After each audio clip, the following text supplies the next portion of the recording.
cumprimentar a todos com a paz do Senhor. Sou Cristina Mello. Estarei comentando as lições do primeiro trimestre de 2021 sobre o tema O Verdadeiro Pentecostalismo, a atualidade da doutrina bíblica sobre a atuação do Espírito Santo.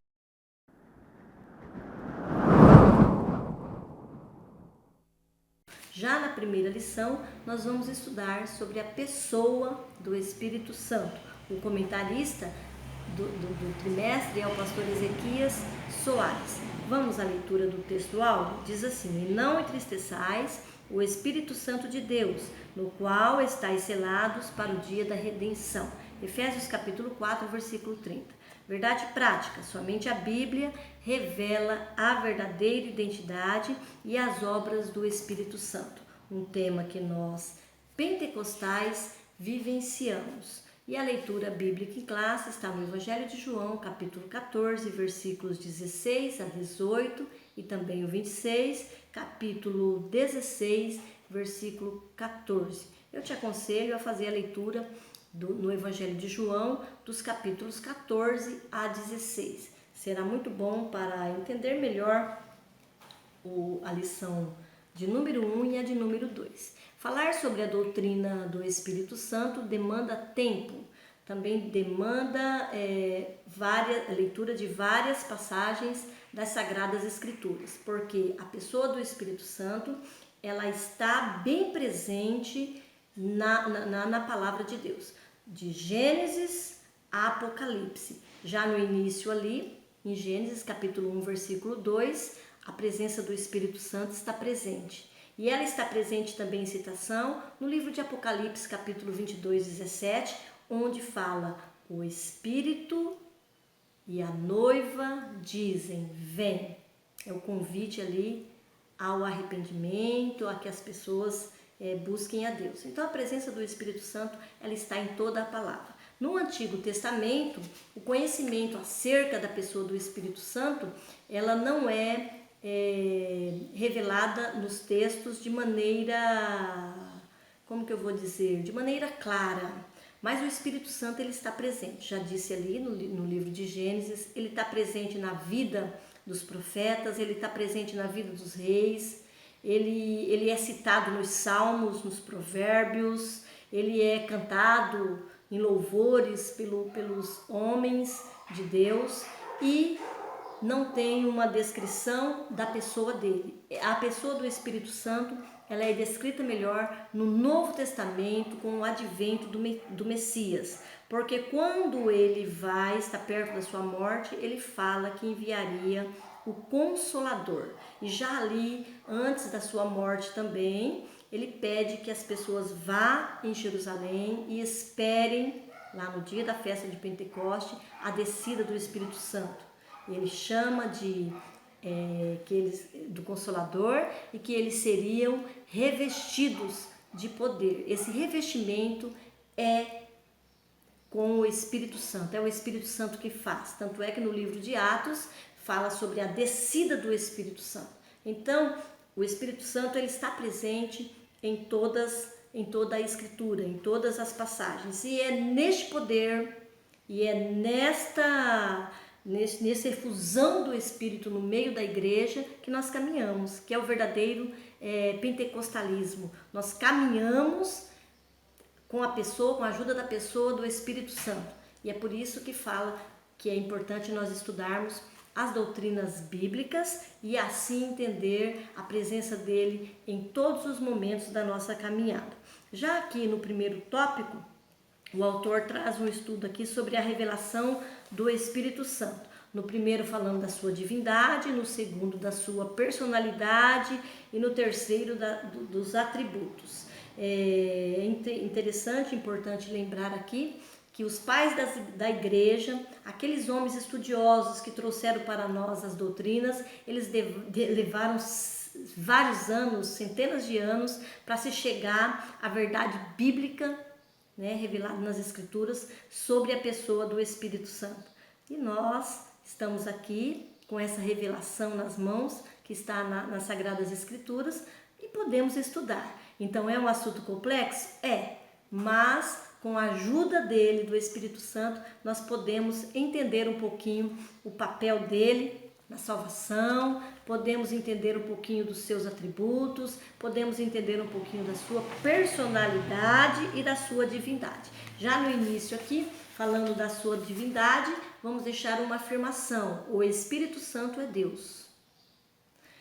A deidade do Espírito Santo, ela é comprovada na palavra de Deus em várias passagens. Primeiro na fórmula batismal, Mateus 28, 19, quando a pessoa desce as águas ali, ela é batizada em nome do Pai e do Filho e do Espírito Santo. Ele está presente também como Deus nas obras do Pai.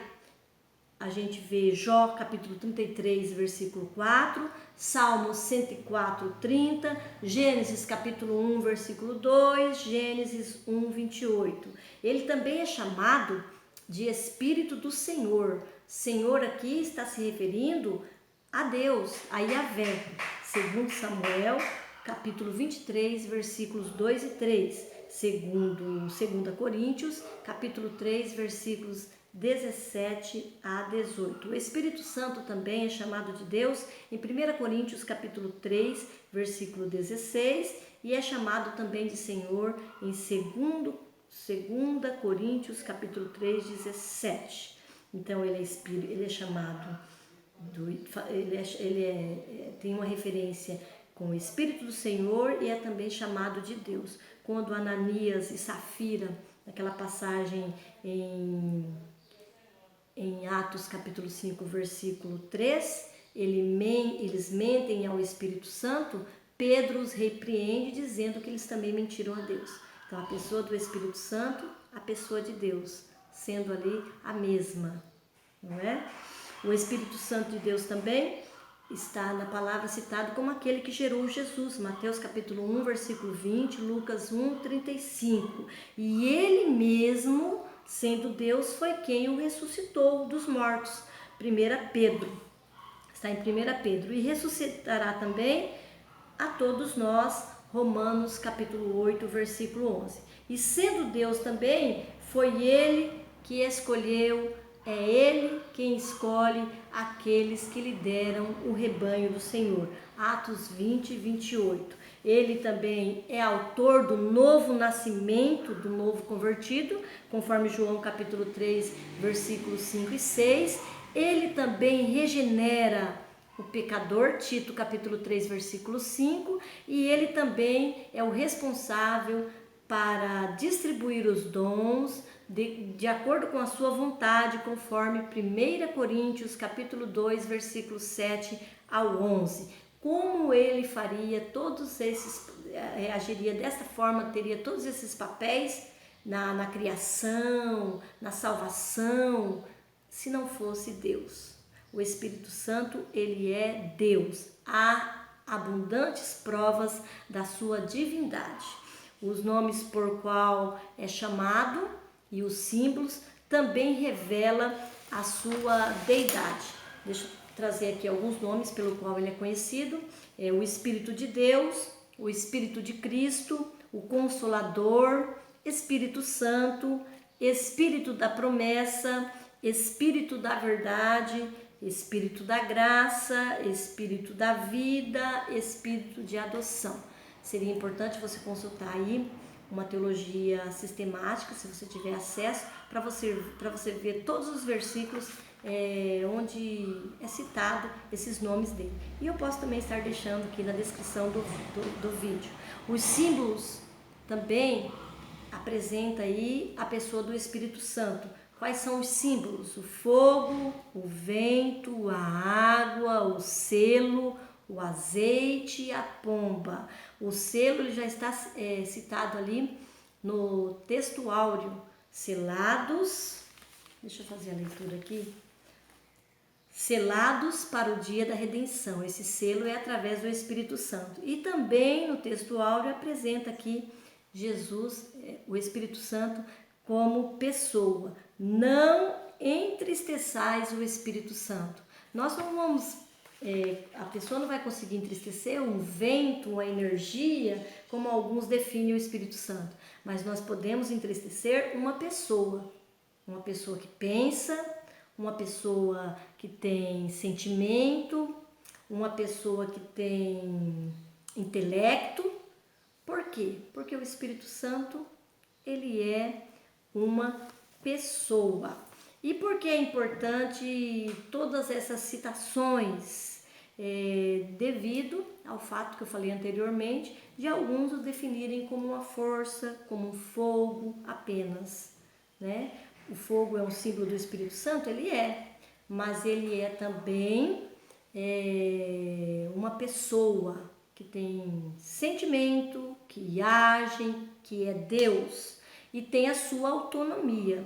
Já já nós vamos falar sobre isso. Já no subtópico 2, o autor traz aqui algumas outras informações sobre a personalidade do Espírito Santo. Sendo uma pessoa, ele tem vontade, ele tem intelecto, ele tem sentimento porque ama. Vamos ver aqui sobre as suas vontades. 1 Coríntios capítulo 12, versículo 11. Ele age de acordo com a sua vontade quando vai distribuir os dons. Ele tem intelecto, ele conhece. 1 Coríntios capítulo 2, versículo 11. Ele tem sentimentos, como nós já citamos aqui no texto áureo, Efésios capítulo 4, versículo 30. E ele ama, conforme Romanos capítulo 15, versículo 30. Todas esses atributos, ou essas características, melhor dizendo, essas características do Espírito Santo, apresenta ele como pessoa. Ele é também inteligente, ele raciocina, ele tem emoção, ele tem sensibilidade, ele é volitivo, tem volição, tem vontade própria, conforme Atos capítulo 16, versículo 7. Ele conduz a igreja e o cristão que faz a obra de Deus. Já no subtópico 3, fala aqui um pouquinho dos seus atributos divinos. A Bíblia revela que Deus ele tem atributos incomunicáveis e comunicáveis. E esses mesmos atributos de Deus são também atributos do Espírito Santo. O primeiro dele, ele é onipotente, conforme Romanos capítulo 15, versículo 19. Ele é eterno, Deus é eterno, o Espírito Santo também é eterno. Hebreus capítulo 9, versículo 14. Ele é onipresente, conforme Salmos 139, versículos do 7 ao 10. Ele é também onisciente, conforme 1 Coríntios capítulo 2, versículo 10. Eu vou estar lendo esse versículo aqui, em 1 Coríntios capítulo 2, versículo 10, onde fala da onisciência do Espírito Santo. Vamos fazer a leitura? Diz assim: mas Deus nos revelou pelo seu Espírito, porque o Espírito penetra todas as coisas, ainda as profundezas de Deus. Essa verdade aqui, que ele penetra todas as coisas, está falando também da sua onisciência. E também no capítulo 14, versículo 16, que está na nossa leitura bíblica em classe, diz assim: e eu rogarei ao Pai, e ele vos dará outro Consolador, para que fique convosco sempre. O Espírito Santo, ele está sempre conosco, ele está sempre na vida do crente. E isso tem um motivo. Qual é? Fazer lembrar as obras de Cristo, nos consolar como um consolador, nos ensinar, nos santificar, nos levar a procurar, a buscar a Deus, Até mesmo nas nossas orações, o Espírito Santo ele está conosco. A palavra de Deus ele diz que ele coloca para nós as palavras, as melhores palavras, e ainda ora com gemidos inexprimíveis. Ele está presente na nossa vida em todo o tempo. No tópico 2 da nossa lição, vai trazer aqui o Espírito Santo e Jesus Cristo. Vou fazer a leitura aqui no início do tópico que o autor deixou, está escrito assim: já estudamos diversas vezes sobre a Santíssima Trindade. O Senhor Jesus e o Espírito Santo são um só Deus, juntamente com o Pai, visto que a Trindade é a união de três pessoas distintas iguais em glória, poder e majestade. Para falar sobre a Trindade, que é um dos assuntos mais complexos das Sagradas Escrituras, nós temos também versículos bíblicos que comprovam a Trindade, a triunidade de Deus, e temos também alguns estudos dos pais da igreja, que nos ajudaram e nos ajudam a entender melhor como se dá esta trindade, essa triunidade, Pai, Filho, Pai e Espírito Santo. Um só Deus, em três pessoas distintas, mas que são inseparáveis. É complexo, não é? É complexo mesmo. Foram centenas de anos que os pais da igreja estudaram para chegar a estas verdades. Tanto é que a nossa declaração de fé ela foi reformulada em 2017, falo no meu primeiro vídeo, e nesta reformulação trouxe ali uma melhor explicação sobre a pessoa do Espírito Santo.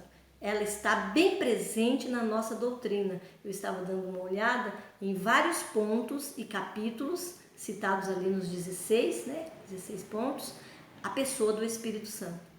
Ele está presente em quase todas as doutrinas da igreja.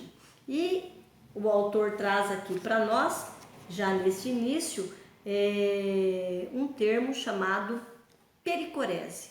Eu vou falar a verdade, eu nunca tinha ouvido. Segundo estudei, ele era um termo muito usado pelos pais da igreja. E para nós evangélicos ficou apenas o resultado do que eles entenderam como pericorese.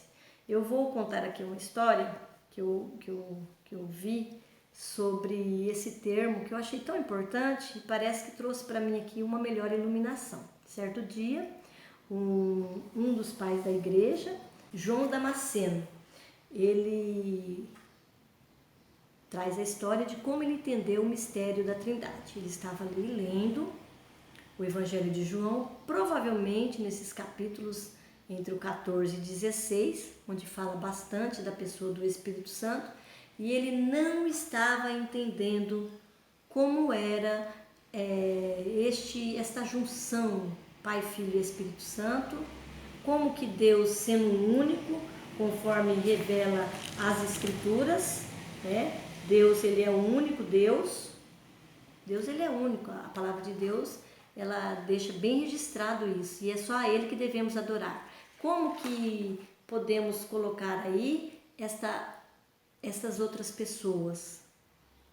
Como se dá essa triunidade? E ali ele estava lendo, sem entender, e ele pede ao Espírito Santo que traga iluminação para que ele venha entender aquele texto. E então escuta de repente barulho de crianças brincando à volta ali de onde ele estava. Ele sai, vai olhar e as crianças estão brincando numa brincadeira de roda. E nesta brincadeira de roda, não cita qual, eles estavam em círculo e uma criança no meio. E as crianças girando em torno dela, talvez com alguma cantiga, como criança faz. E depois mudava-se. Outra criança ia para o centro e as demais a rodeavam. Na hora que ele viu este movimento, as crianças brincando, ele entendeu a Trindade, a triunidade de Deus. Quando Deus está no centro, Pai e Filho está à sua volta. Quando Deus está no centro, Filho e o Espírito Santo está à sua volta. Quando o Espírito Santo está no centro, Pai e Filho está à sua volta. Quando o Filho está no centro, Pai e Espírito Santo está à sua volta. Eles jamais se dissociam, porque eles são um só Deus. É um só Deus. Porque se nós não tomarmos cuidado, vai dar a impressão do triteísmo, que são 3 deuses. E não é 3 deuses, é um só.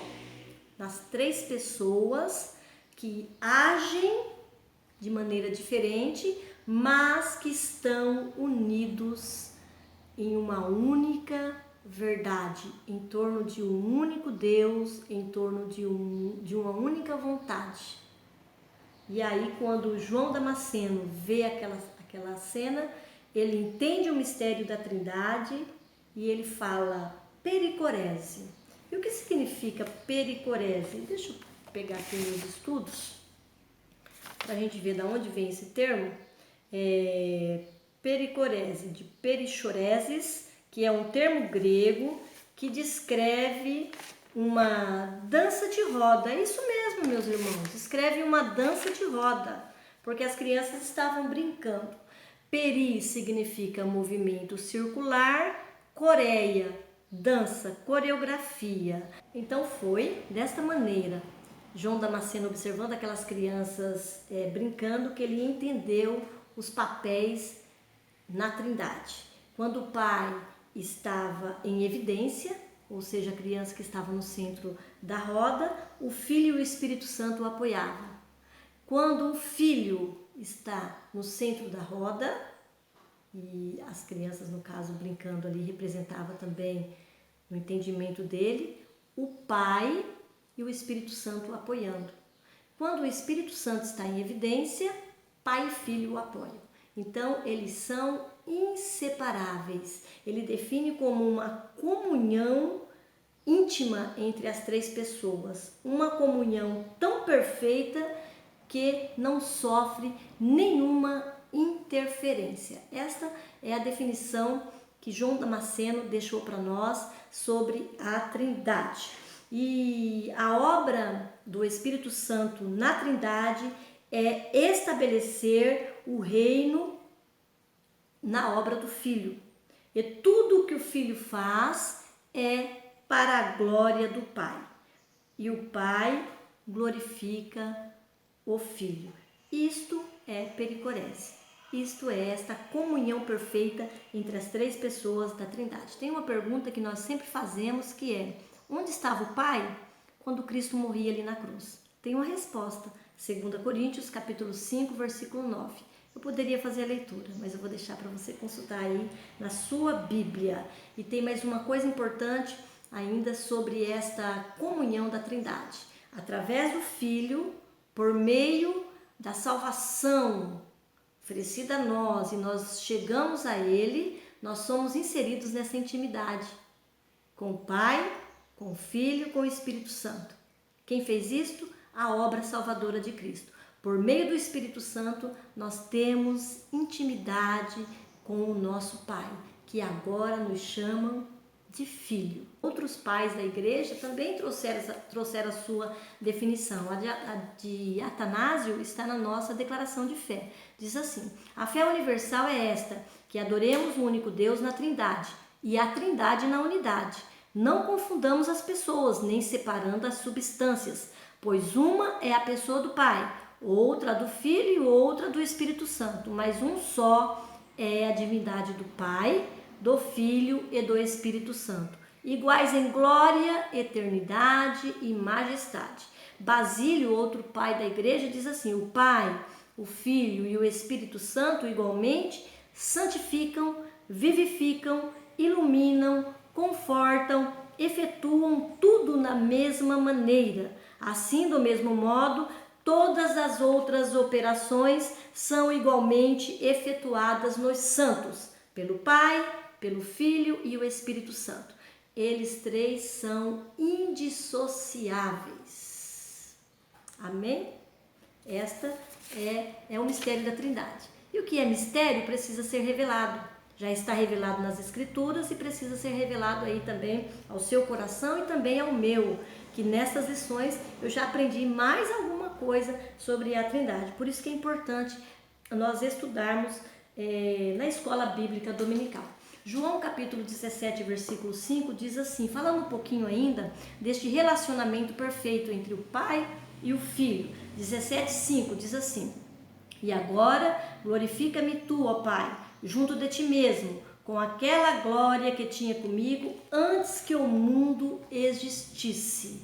Então há uma comunhão perfeita também entre o Pai e o Filho, desde antes da criação do mundo. João capítulo 14, versículo 10, em outro momento, ele fala também dessa união com o Pai. Está, acho que na nossa lição? Está na nossa lição não, deixa eu ler aqui na Bíblia. Capítulo 14, versículo 10, diz assim: Não crês tu que eu estou no Pai e o Pai está em mim? As palavras que eu vos digo, não as digo de mim mesmo, mas o Pai que está em mim é quem faz as coisas. Falando desta comunhão entre Pai e Filho. E aqui eu já li as citações de Atanásio, procure também nas nossas declarações de fé. A pessoa do Espírito Santo ela é bem apresentada, e a sua obra, a sua divindade, a sua personalidade também na nossa declaração de fé. Tem ali pelo menos 2 capítulos que falam apenas disso. Capítulo 6, se não me engano, agora não vou recordar. Deixa eu lembrar aqui, olhar. É o capítulo 3, que vai falar sobre a Trindade. E o capítulo de número 6, que vai falar sobre a pessoa do Espírito Santo. E nas outras também, nas outras doutrinas, nós temos aí a pessoa do Espírito Santo bem detalhada para o nosso estudo. Nos outros tópicos, o segundo e o terceiro, que é ele me glorificará, e o efeito prático da pericorese, nós vamos falar um pouquinho sobre o Espírito Santo sendo Deus e sobre a glorificação. Há algum tempo atrás, as pessoas criam que não poderia glorificar o Espírito Santo, mas o Espírito Santo é Deus. O Espírito Santo, sendo Deus, ele deve ser glorificado. E é interessante aqui que o autor coloca que no efeito prático da pericorese, que é essa comunhão íntima descrita ali por João Damasceno, e também outros pais da igreja usaram esse termo. Esse efeito prático da pericorese, ela fica bem presente também na nossa adoração. Se eu adoro o Pai, eu estou adorando o Filho e o Espírito Santo. Se eu adoro o Filho por sua obra, eu estou também adorando o Pai, que foi aquele que planejou, e estou adorando o Espírito Santo, que é aquele que me convence que eu preciso ser salvo. Então, esse efeito da pericorese, ela está bem presente também na nossa adoração a Deus. Se eu adoro um, eu estou adorando o outro. Se eu adoro o Filho, eu adoro o Pai. Se eu adoro o Pai, eu adoro o Filho e o Espírito Santo. Todos ali são adorados e devem ser adorados no nosso culto a Deus. E o tópico número 4 vai falar da consubstancialidade. Que palavra difícil! O que é consubstancial? De uma mesma substância. Quando Cristo está falando ali em João capítulo 14 e ao 16, falando aos seus discípulos que ele vai partir, ele fala da chegada do Consolador. Vamos ler ali? Está escrito assim: E eu rogarei ao Pai, e ele vos dará outro Consolador, para que fique convosco sempre. Outro Consolador com a mesma substância, outro igual a mim. Amém? Então aí está falando um pouquinho desta consubstancialidade, de uma mesma substância. O Espírito Santo é Deus e foi enviado para estar conosco sempre. Ele mora no crente, ele ajuda o crente, ele tem também papéis na nossa vida, nos ensinando, nos santificando, nos purificando, que eu tenho certeza que nós vamos ver melhor nas outras lições. Tem aqui, vamos dizer assim, um quadro que eu encontrei aqui, em outra lição que nós já estudamos, que fala assim: Ele nunca nos deixará, o Espírito Santo nunca nos deixará, João capítulo 14, versículo 6. O mundo não pode recebê-lo, João 14, 7.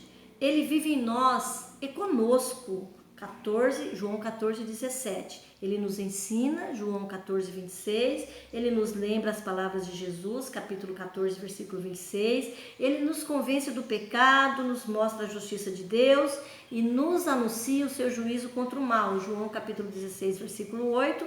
E ele nos ajuda na verdade e nos dá... Ele nos guia, na verdade, e nos dá conhecimento de eventos futuros, João 16, 19. E ele glorifica Cristo, João capítulo 16 e 19. Aí voltando um pouquinho sobre o tópico 2. E a consubstancialidade com o Filho também, de uma mesma substância, como está bem descrito aqui, quando Cristo chama ele de outro Consolador, em duas passagens. João capítulo 14, versículo 16 que eu li e versículo 26. Mas aquele Consolador, o Espírito Santo, que o Pai enviará em meu nome. Aquele Consolador, falando de o Espírito Santo ser da mesma substancialidade. Aí o autor diz aqui: o Filho é consubstancial com o Pai, João 10, 30, e da mesma forma que o Espírito é consubstancial com o Filho, Romanos 8, 9. E ali traz aqui uma informação sobre o termo outro que nós já falamos. E vamos aqui para o último tópico. Este último tópico é importante nós lembrarmos que na próxima lição nós vamos falar apenas de um estudo sobre a ação do Espírito Santo no plano de redenção. Nós vamos retomar este assunto em um único tema na lição 2. Então, o Espírito Santo ele age no mundo e no ser humano. No mundo, na preservação da criação de Deus, conforme Gênesis 1, 2 e Salmos 104 e 30, porque ele atua nas coisas criadas e eu e você somos criaturas de Deus. Assim como ele age na natureza, no mundo, ele age também nas nossas vidas. E também no plano descrito da salvação, porque o Espírito Santo, ele conduziu a redenção humana do início até o seu fim. Por quê? Porque precisava que o plano do Pai fosse consumado. E o Espírito Santo é esse que ajuda nesta manutenção, nesta condução da história. Aí o autor cita aqui 1 Pedro 1, 10, 12, na escolha de Israel, na inspiração dos profetas 2 Pedro 1, 19, 21, e sua presença também está na história dos antigos hebreus. Nós vemos o Espírito Santo sobre vários homens conduzindo a história. O Espírito Santo é a primeira pessoa também com quem o pecador tem contato quando vem a Cristo, embora esta experiência não seja reconhecida e identificada no início. Nós só vamos entender isso mais à frente. E na vida humana, conforme registrado aqui no subtópico 3 no nosso terceiro tópico. Na vida humana, no dia de Pentecostes, com a descida do Espírito Santo, todos aqueles que estavam ali receberam o revestimento de poder. E aqueles homens saíram dali, difundindo a palavra, levando o reino de Deus, as verdades do reino, e aqueles que recebiam a verdade do reino, recebiam a Cristo, também recebiam o Espírito Santo, o batismo e os dons. Então a pessoa do Espírito Santo ela está presente em todo o tempo na humanidade. Nós vamos estudar melhor isso na segunda lição. E depois também vamos ver os dons espirituais, o batismo no Espírito Santo, a santificação através do fruto do Espírito e vários outros pontos aí que faz de nós, Igreja de Cristo, verdadeiros pentecostais. Não é vamos dizer assim, não é as manifestações espirituais, é tudo. As manifestações espirituais é só um ponto que mostra que nós somos pentecostais, que é o falar em línguas, os dons, mas ela é uma, vamos dizer assim, ela tem um aspecto completo em tudo, iniciando na nossa salvação, santificação, depois o batismo, tudo isso está dentro, nos formando como verdadeiros pentecostais. É por isso que esse tema inicia com a pessoa do Espírito Santo. Amém? E assim eu termino o comentário desta lição do primeiro trimestre de 2021.